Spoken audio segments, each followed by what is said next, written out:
Your methods are outdated and inefficient, he declared, looking past me at his framed diploma. We need modern approaches.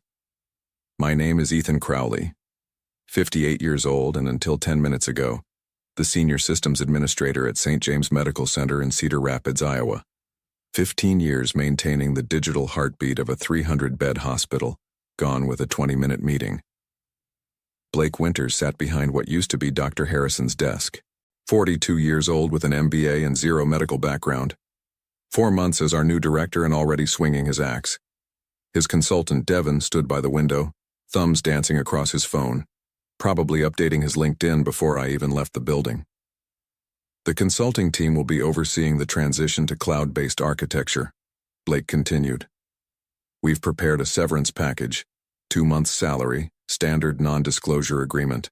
I nodded, feeling the weight of the ID badge against my chest. 15 years, and not once had a single system crashed during my watch. Not during the ransomware scare of 2018. Not during the power grid failure of 2020. Not even during the budget cuts when I lost half my staff and kept things running by working 80-hour weeks. The security team will escort you to collect your personal items, Blake said, sliding a folder across the desk. We'll need your access card and credentials. I unclipped my badge and placed it on the desk. The master passwords are in the secure drive, all properly documented. Excellent. Blake smiled for the first time. I'm glad you're being reasonable about this, Ethan. Change is difficult, but necessary. I looked at Devin, maybe 30 years old, already stepping forward to claim my chair. He hadn't once asked me a single question about our systems during his 3-week evaluation. Is there something else? Blake asked. I should have told him about the custom patches I'd created. I should have mentioned the integration between the legacy pharmacy system and the patient records. I should have warned him about the specialized backup protocols. Instead, I said, no, nothing else. I walked out with the security guard, past the nurses who'd called me at 3 a.m. when systems glitched, past the surgical scheduling desk where I'd personally rebuilt the database after a corruption, past 15 years of quiet, reliable service. In the parking lot, I slid into my truck, placed my cardboard box of family photos and coffee mugs on the passenger seat, and drove away without looking back. They didn't want my expertise. They wanted my absence. It would be exactly 1 week before they realized what they'd lost. I started at St. James right after my 50th birthday. Transitioning from private tech to healthcare wasn't my plan, but the economy tanked, and Catherine's cancer treatments weren't cheap. The hospital offered stability and decent insurance, so I took the job and learned medical systems from scratch. Those first years, I worked alongside Dr. Harrison, the old director. He understood what mattered. Fancy dashboards don't save lives, Ethan, he'd say. Reliability does. So I built reliable systems. Redundant backups, fail-safes, manual overrides when necessary. Not pretty, but bulletproof. I skipped vacations when the electronic prescribing platform needed upgrading. Missed my daughter Megan's college graduation to handle an emergency server migration. Catherine understood. You're keeping people alive, she'd say, before the cancer took her 8 years ago. The hospital became my life. The staff became my family. Nurse Jacobs in oncology, who always brought me coffee when system updates ran late. Dr. Patel in cardiology, who'd stop by with donuts on mornings after I'd fixed a critical issue.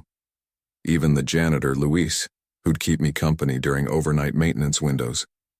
Things changed when Dr. Harrison retired last winter. The board brought in Blake Winters from some fancy hospital network in Chicago. First thing he did was schedule an efficiency audit. I noticed the cracks immediately.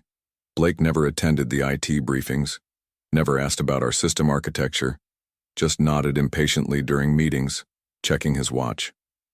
Then came Devin and his team of consultants with their matching polo shirts and buzzwords. Digital transformation, cloud migration, system modernization. I tried explaining our specialized setup.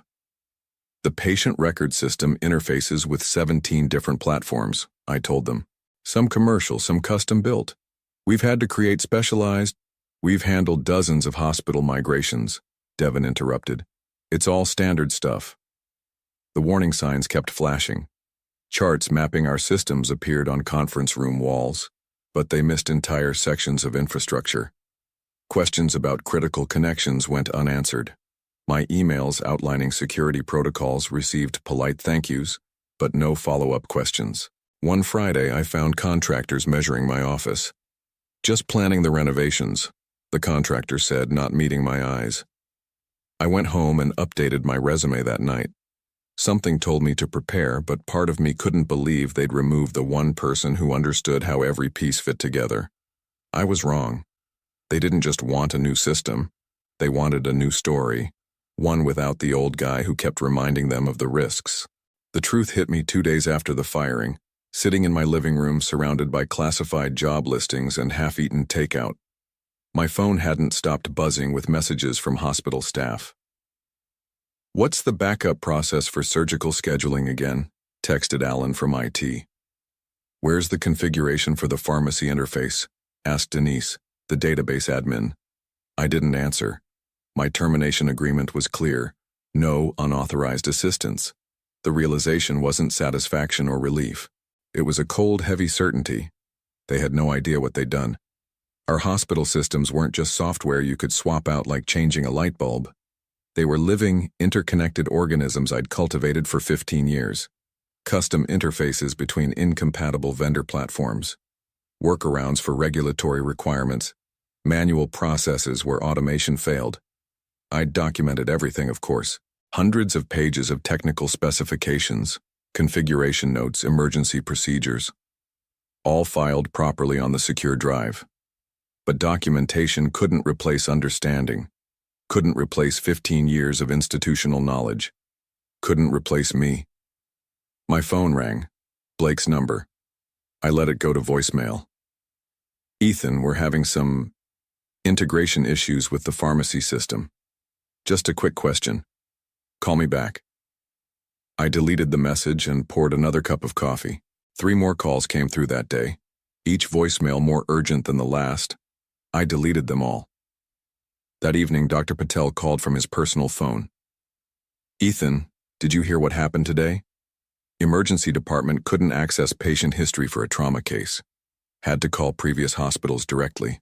Took 40 minutes to get medication allergies." I closed my eyes. "No one was hurt?" "Not this time," he said. "But Blake's new team is struggling. They're talking about rolling back to paper records temporarily." I felt a strange stillness settle over me. Not revenge, not satisfaction, just clarity. For 15 years, I'd been invisible when things worked perfectly. My sleepless nights, missed family events, and constant vigilance meant the hospital ran smoothly, that doctors could treat patients, that nurses could administer the right medications, that lives could be saved. All that mattered was keeping the system alive, and now the system was failing. "I'm sorry to hear that," I said carefully. "Blake's been asking if anyone has your personal contact information," Dr. Patel continued. "The consultant team seems overwhelmed." I thought about the specialized backup server hidden behind a maintenance panel in the server room, about the paper documentation in the fire safe in my old office, about the authentication chains that would start expiring in exactly 12 days without manual renewal. "I wish them luck," I said. After hanging up, I walked to my desk and pulled out a business card I'd been holding onto for years.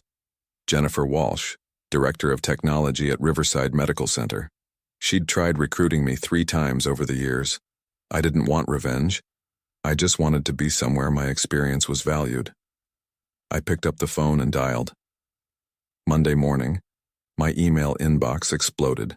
17 messages from Blake with increasingly desperate subject lines. Quick question about patient database. Urgent, cardiology system failure. Critical, need emergency assistance. I read them all but responded to none. My severance agreement didn't obligate me to fix their mess. The last email finally dropped all pretense. "Ethan, name your consultant rate. Whatever you want. We need you back ASAP." I was halfway through composing a very professional decline when my doorbell rang. Blake Winters stood on my porch, tie askew, eyes bloodshot. "Ethan, he said, forcing a smile. Thanks for seeing me. Can we talk? I let him in, offered coffee, and waited. We've hit some unexpected complications with the system transition, he began, clutching his mug. Devon's team is working around the clock, but there are aspects of your architecture that are proving challenging to navigate. I nodded. I documented everything thoroughly. Yes, the documentation is there, but he leaned forward. Some of these customizations, these interconnections between systems, they're quite unique. Translation. They couldn't make sense of 15 years of specialized work in 5 days. Yesterday, oncology lost access to treatment protocols for 6 hours, Blake continued. The day before, billing and insurance verification went down completely. We're facing serious compliance issues, potential patient safety concerns. I sipped my coffee. Sounds like the modernization is going well. His face tightened. Ethan, I'm prepared to offer you a 6-month contract as implementation consultant. Double your previous salary. We need you to help with the transition. The offer was almost insulting. After firing me, he expected me to come back and train my replacements properly. I'm afraid I've already accepted another position, I said. Blake's coffee mug froze halfway to his lips. Another? Where? Riverside Medical Center. Riverside, but they're our direct competitor, yes. Blake set down his mug. Ethan, be reasonable. You built these systems. You know them better than anyone. We're talking about patient care. That stung because it was meant to. 15 years I'd put patient care above everything. My family, my health, my life. I agree, I said carefully. Patient care is paramount. That's why I recommended against rushing a system migration without proper transition planning. I believe that email is included in my documentation. Blake's face flushed. The board wanted immediate action. Modernization is necessary for our long-term. I start at Riverside next Monday, I interrupted. I wish you and your team the best of luck. He stood up, desperation replaced by anger. Your severance package includes a non-compete clause. You can't work for a competitor for 6 months. I smiled for the first time. Actually, it doesn't. I had my lawyer review it before signing. There's a non-disclosure agreement, but no non-compete. I'm free to work wherever I choose. Blake's expression darkened. This is about revenge, isn't it? Making us suffer because I let you go? I walked to the door and opened it. This is about finding somewhere that values 15 years of expertise instead of dismissing it as outdated and inefficient. Good luck with your modernization, Director Winters. After he left, I sat down and finished my coffee. I didn't feel triumphant or vindictive, just tired, and a little sad. My phone buzzed with a text from Dr. Patel. Administration in full panic mode, 3 departments down, board emergency meeting called. I didn't reply, but I saved the message, not as a trophy, as a reminder of what happens when experience is treated as obsolete. By Thursday, the local news had caught the story. System failures plague. St. James Medical Center. Patient care affected. I watched from my living room as a reporter stood outside the hospital where I'd spent 15 years. Sources inside St. James confirmed that multiple departments have experienced technology failures following a recent IT leadership change, the reporter said. The hospital has been forced to implement emergency paper protocols while experts work to restore critical systems. My phone rang. Jennifer Walsh from Riverside. Seeing the news about St. James, she said. You doing okay? I'm fine, I replied. Looking forward to starting Monday. About that, Jennifer said, I just got a very interesting call from someone on St. James's board, a Dr. Eleanor Hughes. I remembered Dr. Hughes, head of surgery, one of the few board members who actually understood what my team did. What did she want? To verify you'd accepted our offer, Jennifer said, and to tell me some interesting things about the situation at St. James. I sat up straighter. What things? Apparently, Director Winters didn't just decide to replace you on a whim. He's been working with Helix Solutions Group for months. The name hit like a punch. Helix Solutions was a healthcare technology company known for taking over hospital IT operations and then raising prices once systems were dependent on their proprietary platforms. Blake brought in their consultants as part of a larger deal. Jennifer continued. Helix offered significant upfront savings to the board if St. James converted to their platform. Blake would get a performance bonus for cost reduction. The pieces clicked into place. My firing wasn't about modernization. It was about clearing the path for a corporate takeover of our systems. The board didn't fully understand the technical implications, Jennifer added. They trusted Blake's assessment that transitioning would be seamless. I thought about the specialized systems I'd built, systems that prioritized patient care over corporate efficiency, systems built to serve doctors and nurses, not billing departments. How bad is it really? I asked. Jennifer paused. Dr. Hughes said they've had to divert emergency patients to other hospitals. Critical care units are on manual protocols. The state compliance office is investigating. I closed my eyes. This wasn't what I wanted. I never wanted patients to suffer. There's more, Jennifer said. Dr. Hughes mentioned that before presenting the Helix proposal, Blake had all department heads sign off on a technology assessment. The assessment claimed that your systems were obsolete, non-compliant, and at high risk of failure. That's not true, I said, anger finally breaking through. We passed every compliance audit, had 99.98% uptime last year. Dr. Hughes knows that now. The board is realizing they were misled. After hanging up, I opened my laptop and found an email from Dr. Hughes herself, sent an hour earlier. Ethan, I owe you an apology. The board approved Blake's IT restructuring based on incomplete and misleading information. We've since learned that the outdated systems you maintained were, in fact, exceeding all industry benchmarks for reliability and security. Blake and Helix presented us with false comparisons and manipulated performance metrics to justify the change. The situation has grown serious enough that we've called an emergency board meeting for tomorrow morning. I'd like to invite you to attend and share your perspective. No obligation, but many of us would appreciate hearing directly from you. Regardless of what you decide, I want you to know that many of us now understand the disservice that was done to you and to our hospital. Sincerely, Eleanor Hughes, MD. I sat back, letting the truth settle around me. This wasn't just about firing a loyal employee. It was about deliberately dismantling a working system for profit. I arrived at the hospital boardroom Friday morning exactly 15 minutes early, the same way I'd arrived for every meeting during my 15 years of employment. Several board members were already there, including Dr. Hughes, who greeted me with a handshake and a grateful nod. "Thank you for coming, Ethan," she said. "I wasn't sure you would." "Neither was I admitted. The room filled quickly. Department heads, administrators, and doctors I'd worked with for years. Blake arrived last, stopping short when he saw me sitting at the table. The Helix consultant, Devin, trailed behind him, looking considerably less confident than the day I was fired. Dr. Hughes called the meeting to order. "We are here to address the ongoing system failures and to reassess our relationship with Helix Solutions." She turned to me. "Mr. Crowley has graciously agreed to provide his assessment of the situation."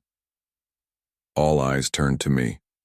For 15 years, I'd worked quietly behind the scenes, solving problems without recognition. Now I was center stage. "The systems at St. James were built over 15 years to meet specific needs," I began. "Every customization, every interface was created to solve a real problem faced by medical staff. These weren't outdated systems. They were specialized tools." I opened my laptop and connected it to the projector. On screen appeared the documentation I'd meticulously maintained. Hundreds of pages detailing every aspect of the hospital's digital infrastructure. "Everything needed to maintain these systems is here," I said. "Complete documentation, contingency procedures, security protocols. The problem isn't the documentation. The problem is that Helix's platform isn't compatible with the specialized systems this hospital relies on." Blake interrupted. "The compatibility issues are temporary. Helix has successfully implemented their solutions in dozens of hospitals." I pulled up my second document, a detailed comparison I'd prepared overnight. These are the hospitals where Helix has implemented their platform. Notice anything? Dr. Patel leaned forward. They're all new facilities or recent builds. Exactly, I said. Helix works well in hospitals built from the ground up on their platform, but retrofitting their system onto established hospitals with legacy requirements, that's where they struggle. I turned to face Blake directly. Which Helix knew before they came here? Their own technical specifications, which I've highlighted, show the incompatibilities with our pharmacy and radiology systems. The board members exchanged glances. Dr. Hughes turned to Blake. Did you know about these incompatibilities when you recommended Helix? Blake's confidence faltered. The assessment indicated that any transition challenges would be minimal and the assessment you personally oversaw, I interrupted, pulling up an email I'd received from a former colleague. The same assessment where you directed staff to emphasize system vulnerabilities and minimize stability metrics. The room grew silent. I hadn't come for revenge, but I had come for truth. The fact is, I continued, St. James can't function on Helix's platform without sacrificing the specialized workflows that make this hospital exceptional, not without years of careful transition planning. Dr. Hughes looked at her colleagues. I believe we've heard enough to make an informed decision. Blake stood up. You can't seriously be considering abandoning modernization based on the opinion of a disgruntled ex-employee. Dr. Patel spoke up. We've diverted 67 emergency patients in the past week. 3 surgeries were delayed. Medicine administration errors increased 12%. Those aren't opinions, Director Winters. Those are facts. The board voted 20 minutes later. The Helix contract would be terminated immediately. An emergency restoration plan would be implemented to return to the previous systems. As I packed up my laptop, Dr. Hughes approached me. The board has another proposition for you, Ethan, if you're willing to hear it. I glanced at Blake standing defeated by the door. I'm listening, I said. 3 weeks later, I walked through the hospital's main entrance wearing a new ID badge. Ethan Crowley, Chief Technology Officer. The turnaround hadn't been easy. The Helix team had made significant changes before departing, some of which had corrupted key databases. My new team, a mix of former colleagues and fresh talent, had worked around the clock restoring systems, rebuilding interfaces, and recovering data. Blake was gone, pursuing other opportunities according to the official announcement. I hadn't asked for his removal, but I wasn't sorry to see him go. I stopped by the nurses' station in cardiology, where Nurse Jacobs broke into a smile. Systems are running smooth as silk again, she said. Patient records loading in under 2 seconds. Good to hear, I replied. Any other issues? Not since you came back. Night and day difference. As I continued my rounds, Dr. Patel fell in step beside me. Heading to the board meeting? I nodded. Quarterly technology review.